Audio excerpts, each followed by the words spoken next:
Good day, podcast community. PeteKane here, podcast Pete and lifestyle coach. And we have a special guest on the show. I want you to put down all your stuff, quit multitasking for a little bit, and I think you'll be glad if you do that. So, Gabrielle, tell our viewers who you are, what you do, and who you serve. And then we'll get into our podcast. Well, you know what, Pete? Thank you for having me, first of all. And it depends on who you ask. If you ask my husband, he will tell you I am a life coach. If you ask my producer on BBS Radio, he'll tell you I'm a relationship coach. If you ask my old son, he'll tell you I'm a shrink in denial. Well, it's always good to have three audiences out there. So you just described three. Let's focus on, because relationships in business are so critical. What do you think is the biggest mistake people make when it comes to building relationships? I'm sorry, I'm going to be very simple and very direct with you. They use technology. They need to put their machines down and they need to be physically in the same personal space with another person, because most of the time what they're getting in the way of communication doesn't have the human element. And when we look at words screen, we're not getting the facial expression, we're not getting the intonation, inflection, sense stress, modulation, volume, and pausing. Do you know that when people read words, they don't get about 80% of the message that the person speaking to them wanted to convey? And so people have really begun to rely on their technology as their primary source of connection with people. I think that's an unfortunate that makes chain of sense. events. Yeah, my daughters, they text and I just pick up the phone and I call them. They said, "Hey, I just wanted an answer." I said, "I just want to talk to you."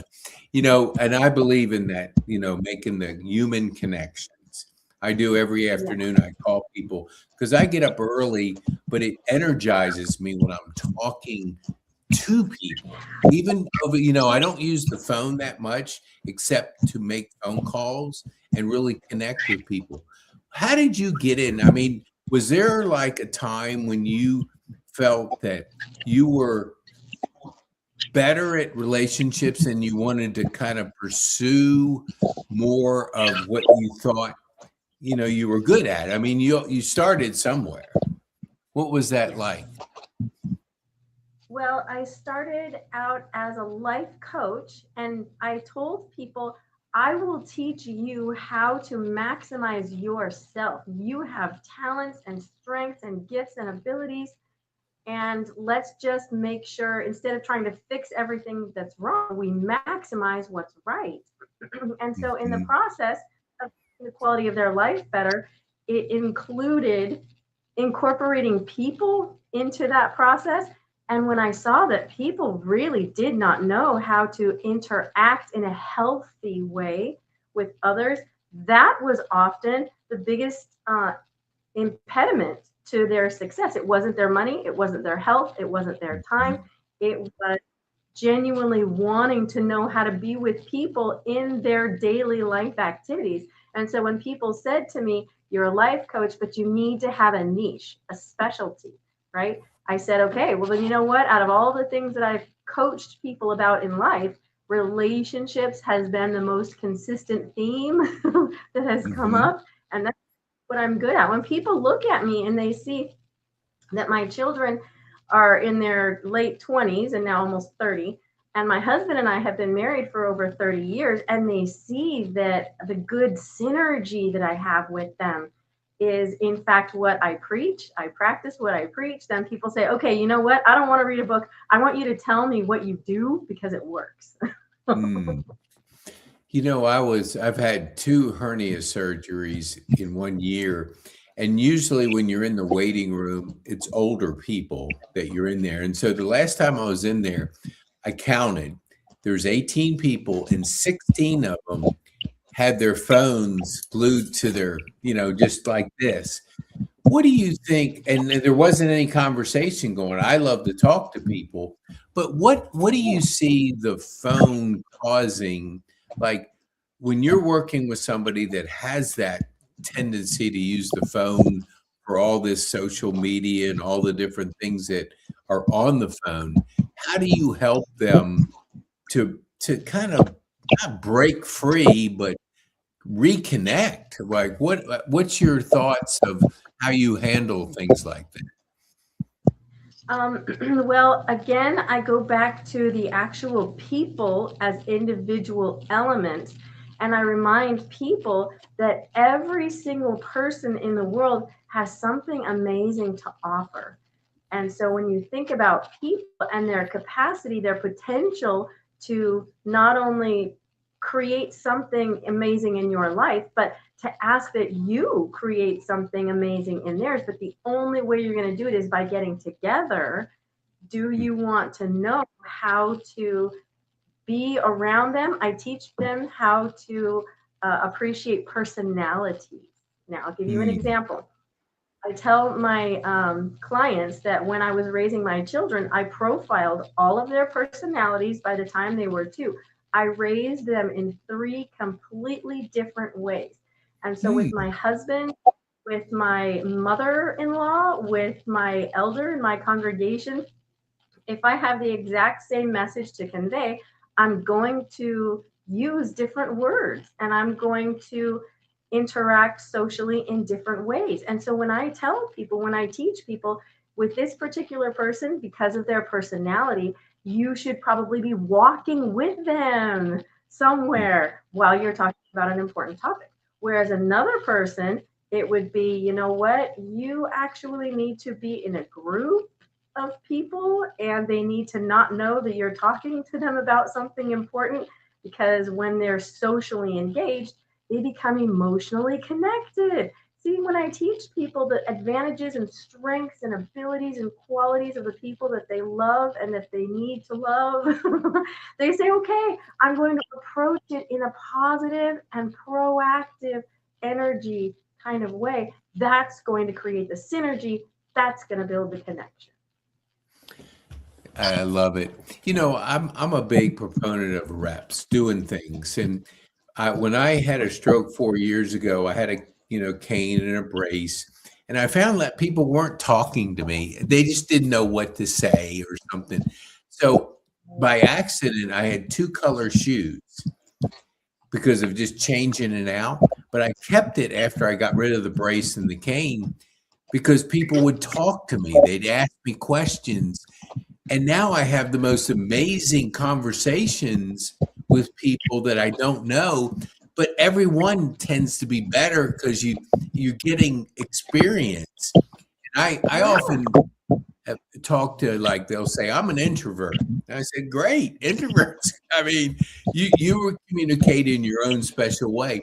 How do you work with introverts that tend to shy away from those conversations or environments? How do you help those people to connect and feel validated or feel like they're engaged, they can have conversations? I explained to them that even introverted personality types perform 2 functions in an extroverted way. There are 4 different levels of functionality. There's dominant, Mhm. auxiliary, tertiary, and inferior. 2 of them are introverted and 2 of them are extroverted. The only thing that it means when you're an introvert is you need to do your introvertedly inclined activities more than your extrovertedly inclined activities. The ratio Ah, should actually the ratio should actually be 35% of your daily activities in one and 65% of your daily activities in the other, based on whichever ones are introverted and extroverted. But let me give you a specific example. Okay. okay. My husband is an extrovert and his dominant function is sensing. So when he has to do something introverted, that means it's going to be a thinking activity. Okay. And I say, honey, when you have to do a thinking activity, get everyone out of the way. Now, for me, as an introvert, I say, you know what? My thinking is my dominant function, introverted. but my intuition is extroverted. So I say, okay, if I have to be around other people, I'm going to do my intuitive activity that's extrovertedly oriented with those people. So I'm making sure that if I'm going to be around those people, it's going to be to perform a task, not only that I'm good at, but that I want people around me while I'm Mhm. doing it. Yeah, that's I've never heard it said that way, and I didn't even know when I was by myself. I was in the hospital for 49 days, so I had plenty of time to think, and I realized that I had an introverted side of me. I now Oh, love to be by myself, but then I yeah. love to be with people. So it's kind of, I always said I like to charge my batteries to be able to go out.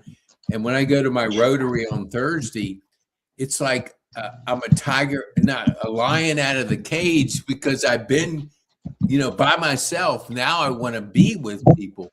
So, Yeah. that is kind of understanding your personality. How do you figure out those types? I mean, is there a process that you take people through to help them discover that? Yes. First of all, I give them their four-letter profile. I'm sure you've heard of Myers-Briggs. Like two of Mhm. them would be EJ and one would be INSTP or ISTP. Okay. So Mhm. I'll give you determine how an ENFJ's functional order is. You take the last letter, which is a J, and you make that activity the extroverted one. The third letter of her personality, the feeler, is her judging activity.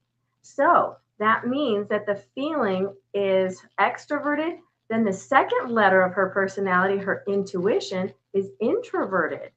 Okay, so if she's an extrovert, that means her feeling is the number one dominant. Her introverted intuition is number two. That's the auxiliary. Then she still has to do sensing and thinking activities. So the nice thing about personalities is balance. If her extroverted feeling is her dominant function, that's her best one. The polar opposite of that would be introverted thinking. That's the worst one for her. So that's her inferior function. That's number four. So then the last one is the number three, the tertiary function. The tertiary function is the polar opposite of the auxiliary function. So her auxiliary function of introverted intuition, the polar opposite of that would be extroverted sensing. Okay, so if we're looking at dominant feeling as her number one, the second Mhm. one is her introverted, that's her auxiliary. The sensing extroverted is her tertiary function, and her introverted thinking is her inferior function. Now, I know that's a lot of words because people don't necessarily know what they all mean if they haven't Mhm. read the general basics. Those personality profiles are, but it just means that, again, I'm going to summarize it real quick. The last letter, if it's a P, okay, it's the polar opposite of a J. So I'm going to use another personality like the ISTP. The P means that your second letter, not your third, is going to be extroverted. Okay, so for an ISTP, that means the sensing is going to be extroverted. So then the T, the other letter, is going to be introverted. And since an ISTP is an introvert, they're going to want to do their introverted thinking most. And then that's their dominant. And then their extroverted sensing will be auxiliary. So then the polar opposite of introverted thinking, we know, is extroverted feeling. If his Mhm. introverted thinking is dominant, extroverted feeling is going to be inferior. And then when we're talking about extroverted sensing, the polar opposite of that is introverted feeling. That's going to be his tertiary, the number three. That's going to be tertiary. So for an Mhm. ISTP, dominant introverted thinking, then auxiliary extroverted sensing, tertiary introverted intuition, and inferior extroverted feeling. So it's very important to remember that you have to spend time doing your dominant and auxiliary and tertiary and inferior activities. Even the lower two, the ones that are not your personality, life is going to demand, Pete, life is going to force you to have to do those things. But if you remember that one of them is going to be an introverted activity and the other one is going to be an extroverted activity, just be able to know your situation and circumstances to say in this moment, you know what, I'm going to do introverted things right now. So I'm going to get people away from me to do this particular Mhm. function. And if you say to people, you know what, if you want to participate with me, I'm going to be doing this other kind of activity that's going to be extroverted. You don't need to tell them that. But you say, this is the kind of activity that I might want you to participate with me. And do you want to join me? And people would love that. They really do Mhm. want to know up front with them, specific with them. They say, okay, you know what? Not necessarily this time, but maybe another time. Or, yeah, no, I didn't even think about doing that with you. Let's see what happens. That is so good. You know, you hear opposites attract. So when it comes Yes. to married couples, like Yes. like do you work with married couples, but I mean couples before they get married to get them to get this, this communication style down? Because if you can understand more about your mate, obviously it's going to make a better marriage. So do you work with younger couples getting ready to get married to help them understand this? I do. And that's the thing. You know what? Honestly, I've been teaching people the personality profile stuff. I just literally finished writing a book about marriage because, yeah, when I teach people, the reason why my husband and I do well together after 30 years, we're still like boyfriend and girlfriend, is because I knew as an INTP, I'm an INTP, my husband is an ESTP. I understand not only how I need to do certain things, but more importantly, how not to do and what not to do in other things. Hmm. My husband's, honey, you understand my tertiary introverted sensing is just going weird now. He says, oh, right. Okay. You know what? Let me know when you get back. And then yes, and when couples literally say to me, an ounce of prevention is worth a pound of cure, I can tell people, look, maybe you guys are going to have a hard time with your personality differences, but if you're willing to communicate through them, it will be worth it. But yes, I have in 22 years that I've been coaching, I have coached couples who ended up breaking up. Hmm. Yeah, they always say, not they don't always say, but communication is so important, and you have to know how to communicate. It's not like everybody's the same, you have those different personalities. What do you say about like birth order? Does anything come into play with birth order and determining the personality style of a person? Okay, so the fact is, I have been profiling people for officially 15 years. I've been licensed for 15 years, but I've been studying people for about 35 of them. Hmm. And so, yes, birth order does impact how you display certain things, but no, it does not change or define your personality. You are actually born with a disposition and certain gifts and talents and strengths and abilities. Now, with birth order, and I genuinely have found that it's more culturally than personally a Hmm. factor, as different societies have standards for or expectations, we'll say, of Hmm. performance of certain activities than others.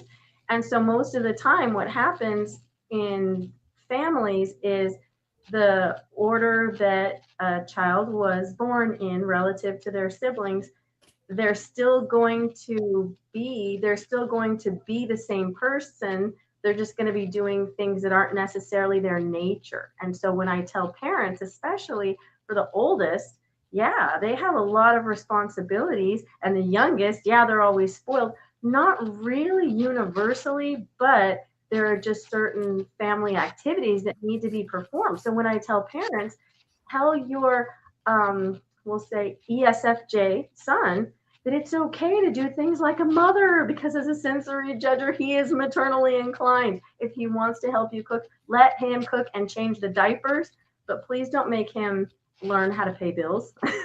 Actually, that would be better for your INTJ daughter, and that's not very feminine for this Mexican family, right? That's not Hmm. maternal. But you know what?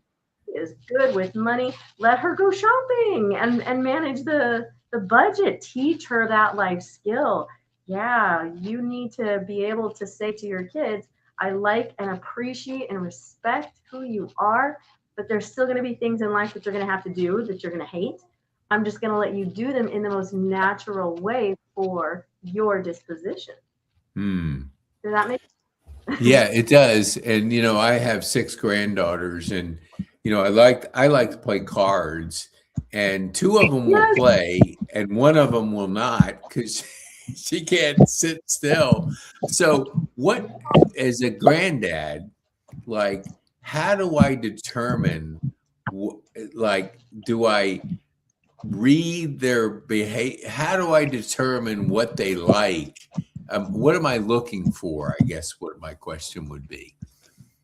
Okay, well, there's it's kind of a 2 hour profile process if you're asking questions, but if you observe behavior, what you would be looking at for generally in a sensory way, um, people who are an S, they like to be stimulated, they like to be actively involved. They want, even if it's a bad taste in their mouth, to put everything in their mouth. Okay. Whereas an intuitive would say, you know what, I want to process everything I just experienced. Hmm, and not do anything while I'm making that process. That's an intuitive person. Okay. So if Hmm. you that time to spend with your different granddaughters and say, okay, so I'm looking here at a really gross food. Do you want to try it with me? A sensor would say, absolutely. They've already put it in their mouth. And an intuitive would say, no, why would I want to do that? See, there's Hmm. little things, Yeah.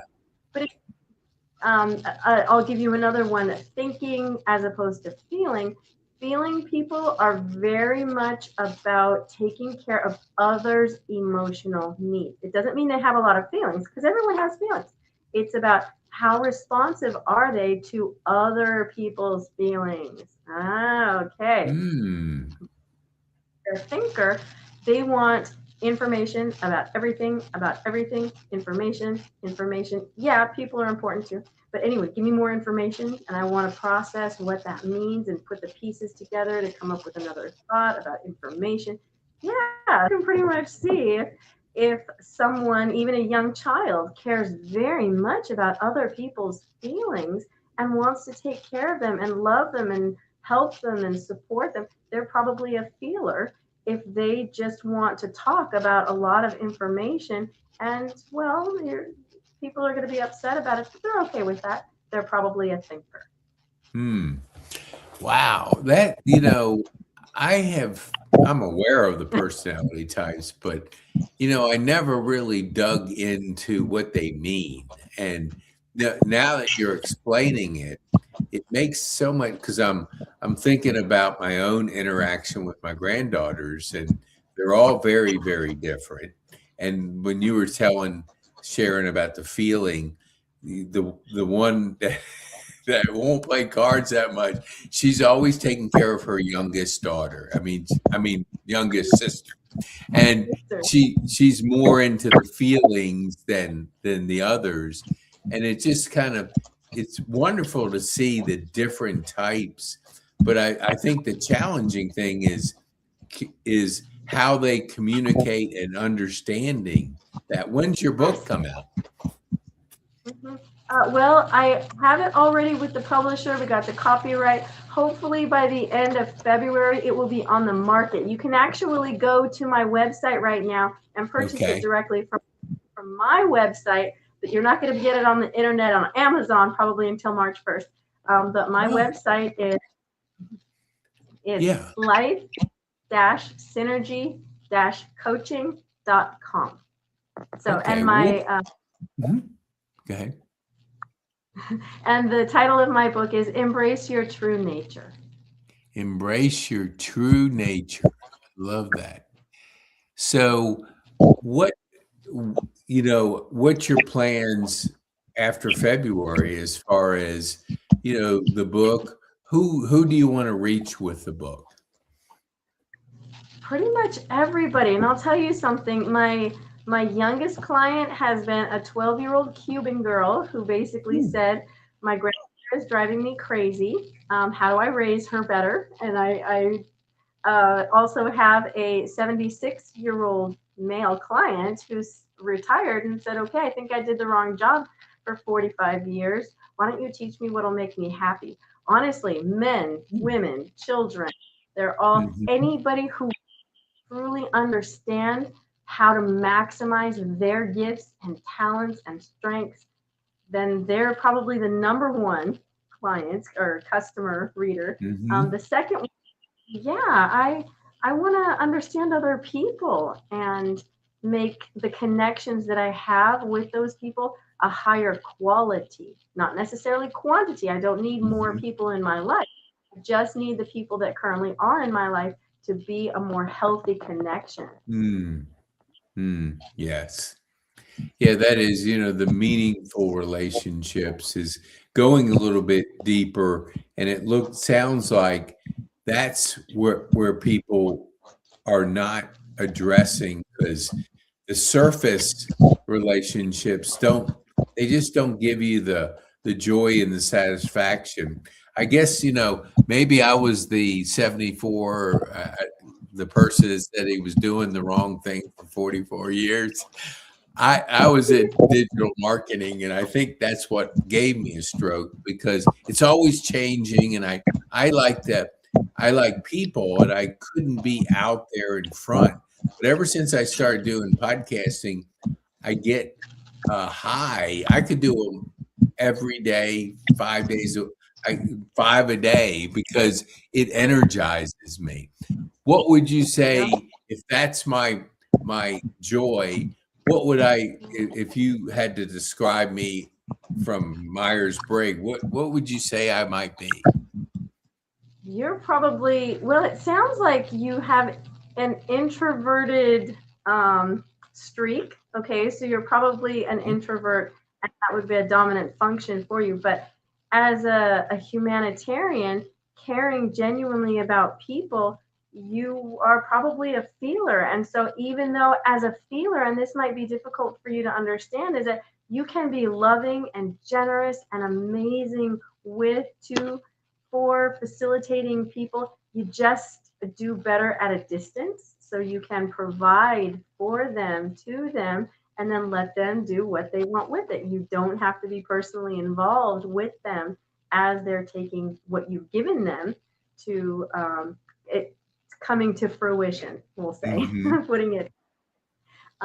But I don't know if you're talking about the last letter, whether you're a perceiver or a judger. Do you want me to ask you two questions? I can Yes, kind of figure that please. quick. Please, yes. The the first one is, would you rather be 55 minutes early to an appointment or 5 minutes late? 65 minutes early. I'm always early. Okay. Okay. So then when you have a to-do list and you've done something that wasn't on the list, do you write it down so you can scratch it off? Hmm, that's a good one. You know, I used to do that. I don't do it now, but I used to. Okay, so you're probably a J. And then Okay.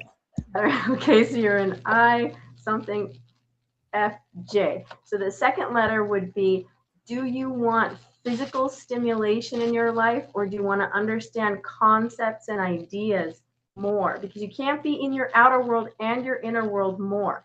Do you want to be physically active with your environment or aware of what's going on inside of you? I think aware of what's going on inside of me. I recognize patterns. I mean, I don't know if this Yeah. has anything to do with, but I'm dyslexic and ADHD. And so I love figuring things out. I just, I'll take information and I'll try to connect the dots and stuff. I don't know if that would be, but I Right. do like to process things, and I listen to every Right. word a person says to kind of like figure out where they're, just the person. Yeah. You know what? You actually sound more like an INTJ to me. You sound like a INTJ. Okay. You might be an INFJ, but you seem very, very intelligent and you want to make sure that you're about enlightenment and that the profound wisdom that you have is about accurate information. And so, whatever Yes. you're going to give has to be very high quality more than a large quantity. So, I would say, again, because we've only been doing this for about 10 Yeah. minutes, I think about two. I would say No, you're probably an you're right on. I mean, I didn't graduate from high school because I flunked English, and that's my primary language. But I couldn't write. I couldn't like process things. But anyway, I found myself like not going the academic route, but right. now I read, like I speed read, and I listen to things intensely at 2x speed, and I journal. I've written 17 journals in the last 3 years, and I probably didn't do two in my first 65 years. So I Wow. now think very clearly, and I express myself through writing, which was never part of my life up to this point. So I am discovering a world that I never knew existed in the last couple of years. So That's yeah, maybe I was wonderful. doing something I wasn't gifted to do, and now I've found myself. But no, I want to be respectful of your time. So tell our viewers, how can they get a hold of you? I mean, we'll put some in the show notes, but for our audio listeners. Right. Okay. So at this point, my website is life-synergy-coaching.com. And the best email address is synergyrelationshipcoaching@gmail.com. But my radio show is on BBS Radio. So Mhm. it's bbsradio.com/the power of synergy. Now, I've been doing work at a homeless shelter for a few months, so I took a little bit of a break from my radio show, but I'll be going back on the air on February 14th, Valentine's Day. So if you Mm. want to listen, BS Radio, The Power of Synergy, Saturday Mhm. from 3 to 4 p.m. Pacific Standard Time. Awesome. Well, we'll be sure to put that in the show notes so viewers can get a hold of you. And that is such a treat to have you on. One final question. What would be the one thing you would want our viewers to take home from our time on this podcast? Ooh, okay. I would say positive is always more powerful than negative. You just have to know how to channel it. So instead of trying to fix everything that's bad, approach life with maximizing everything that's good, because one of two things is going to happen. People are either going to want to join you and absorb your positive energy, or they're going to get annoyed and get out of your way. So continue with your positive energy, and you either attract the good people or you repel the bad ones, but you're still going to be proactive and successful. Oh, that is so good. Gabrielle, thank you so much for spending time with our community. We appreciate you taking the time to share your thoughts and your journey, because it's so beneficial to understand the better way to communicate and have those meaningful relationships. Thank you so much. You're welcome. Thank you for having me.